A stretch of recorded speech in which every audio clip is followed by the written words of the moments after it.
So we got this chord,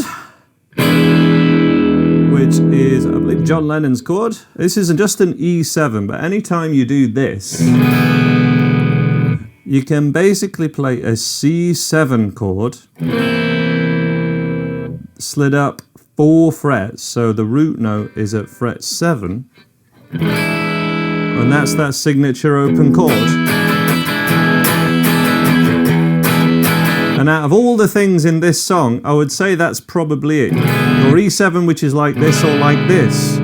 If you know your C7 chord shape, it's not much more effort to be able to play it in the E shape. So you get a new chording, a new voicing. The other D7 or E7 chord that we have is using a D7 shape moved up by 2 frets, 1, 2. So it's 4, 3, 4. It's like an inverted. This triangle shape is always what happens with 7th chords when we move them higher up the neck, and that's the one that goes over that. So Lennon and Harrison, and they're the two things that I would say the main takeaway from this song. The other one is the classic.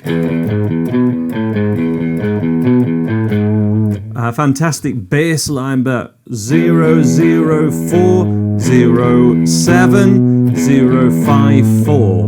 And that 0, 4, and 7 are the 3 notes that make up an E chord. Like that. And when you learn where those triad shapes are, that's basically how you play intermediate or advanced guitar. The improvised solo was all just E minor pentatonic.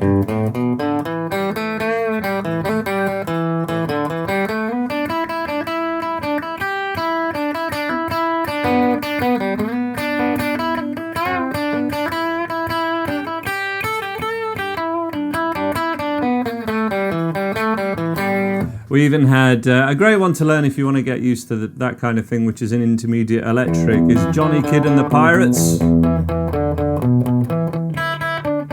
Shaking All Over. That teaches you the E minor pentatonic all over the neck.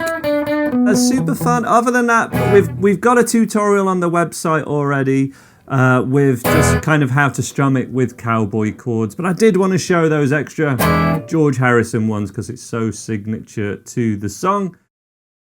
1, 2, 3, 4.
Let's improvise a solo.